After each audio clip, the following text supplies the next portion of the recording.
Salut à toi, pensée du jour numéro 108, en ce lundi ensoleillé.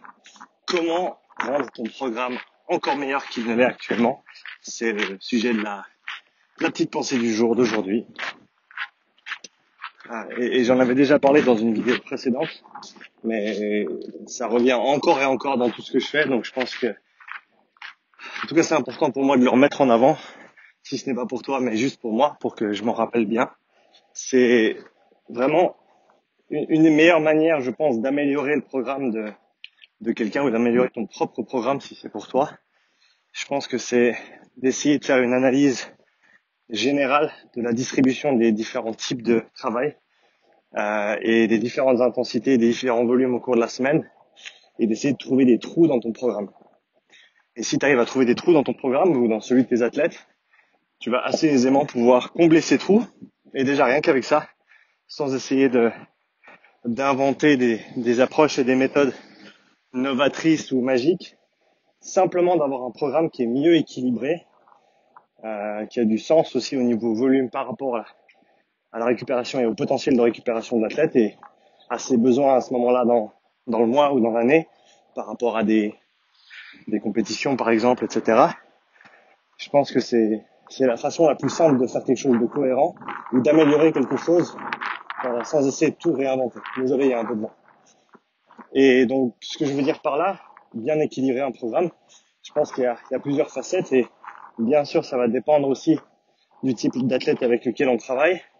Mais si on pense par exemple aux catégories générales de type d'entraînement qu'on va avoir, on peut parler du travail de renforcement, donc force, puissance, endurance musculaire, hypertrophie, prévention, tout ce qui est du travail avec potentiellement charge externe.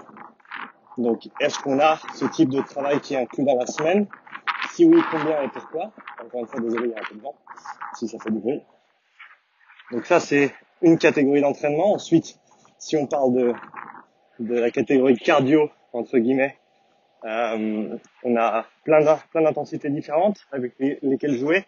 Et je pense que le modèle des 5 zones, qui est à mon avis assez simple à comprendre, zone 1 étant récupération active, qui pour la plupart consiste en de la marche. Donc est-ce que ton athlète ou toi, est-ce que tu vas marcher minimum 1, 2, 3 fois par semaine? Une belle marche de minimum 30 minutes, voire plus, ou alors une grande sortie dans les montagnes le week-end, qui est pas trop dur non plus. Ça, c'est de la récup active, c'est quelque chose de positif pour le corps. J'aime bien l'idée de work in et work out. Donc le work out, on connaît tous, le mot workout, c'est quand tu donnes quelque chose de manière externalisée en termes d'effort. Et il y a le work in aussi, qui est du travail zone 1, à mon avis, ça tombe dans cette catégorie. Travail de méditation, travail de relaxation, stretching, yoga, etc. Tout ça, c'est du work in. Donc, pour continuer sur cette idée de work in, est-ce que tu inclus quelques séances de ce type-là dans ta semaine, même si c'est pas des longues séances, même si c'est une routine de 15 minutes par jour, de peut-être légère mobilité, un petit peu de respiration calme. Il y a assez de méthodes différentes à utiliser. Mais donc, est-ce que tu inclus ça? Pour revenir sur le sujet de l'aspect cardio, donc je disais zone 1, récup active, work in. Zone 2, endurance, travail structurel, travail foncier. Donc, est-ce que tu fais un bon volume de ça? Pour un athlète de sport d'endurance, un cycliste, ça va être sur un vélo la plupart du temps. Pour un athlète, pour un crossfitter par exemple, ça va être quelque chose de mixte. Il peut y avoir du monostructurel aussi, mais quelque chose de mixte peut tout à fait être mise en place et sera bénéfique quoi qu'il arrive, surtout si c'est bien planifié et si l'intensité est respectée, en sachant que ta zone 2, si tu passes au-dessus du seuil, c'est plus de la zone 2 et les effets seront plus les mêmes sur ta physiologie et sur ce que tu vas ensuite pouvoir générer comme effort grâce à ces adaptations.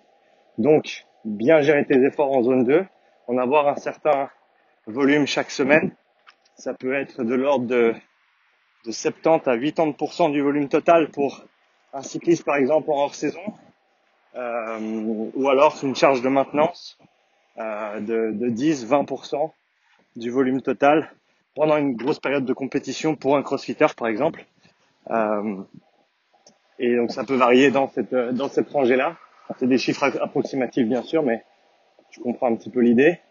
Donc est-ce que tu fais assez de ce travail de basse intensité qui va être fondamentalement important pour la densité mitochondriale, la fonction mitochondriale, tout ce qui est on va dire la réponse du système vasculaire aussi, en sachant que la densité mitochondriale et la fonction mitochondriale c'est une chose, mais en termes d'apport en oxygène, en termes d'apport en sang sanguin, de manière générale, en anglais c'est responsiveness, et donc c'est vraiment cette réponse, c'est le fait d'être répondant en fait, et donc le fait que ta vasculature réponde à ta demande d'oxygène au niveau musculaire, au niveau métabolique, par à une vasodilatation importante, notamment des artérioles et des capillaires.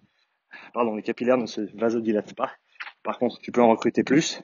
Et donc, comment développer cette densité capillaire et cette capacité de ta vasculature à répondre à la demande en oxygène. Donc tout ça, ça se fait au travail du travail structurel en zone 2.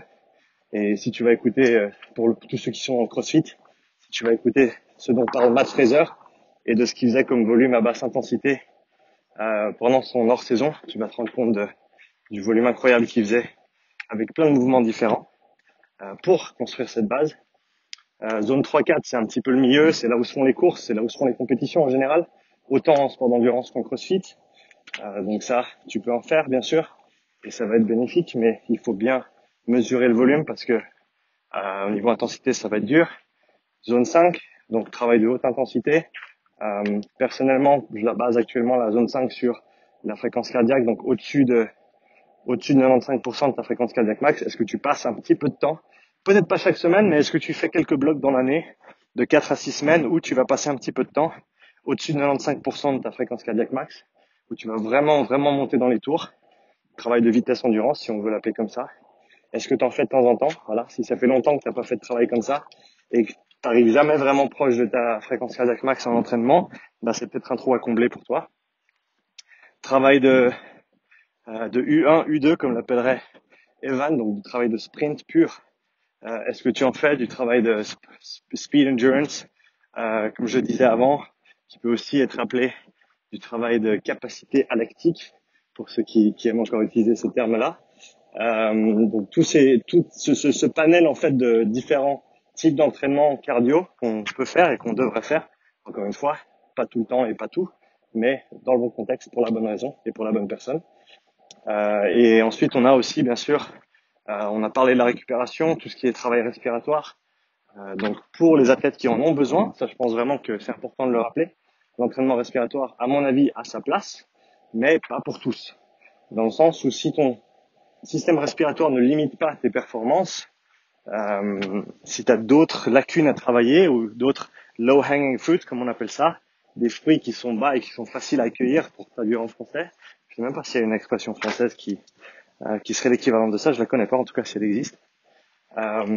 Et donc il faut vraiment aller chercher ce fruit qui est le plus bas et qui est facile à atteindre. Mais voilà, si c'est pas le cas pour toi, peut-être que l'entraînement respiratoire soit ne serait pas bénéfique, soit ne serait en tout cas pas aussi bénéfique que pour quelqu'un qui a une limitation à ce niveau-là. Donc ça c'est important à s'en rappeler. Et si tu revois, si tu passes en revue le programme et tu t'assures qu'il est bien équilibré par rapport à ces différents domaines de travail, en incluant l'aspect récupération également, l'aspect nutritionnel peut et devrait aussi à mon avis être pris en compte, même si bien sûr ça rajoute un degré de complexité qui est assez important, mais à ne pas négliger à mon avis. Donc voilà, donc pour toi, si tu me regardes encore après 9 minutes de ma petite pensée du jour, pour ton programme à toi, à ton avis, quelles sont les lacunes et comment est-ce que tu vas les combler dans les semaines ou dans les mois qui viennent selon ton programme d'entraînement. Donc laisse-moi un petit commentaire sous la vidéo pour me dire comment tu vas pallier à ces potentiels manques dans ton programme. Je me réjouis de les entendre, quoi qu'il arrive. Merci d'avoir regardé cette petite vidéo et à bientôt pour une nouvelle pensée du jour.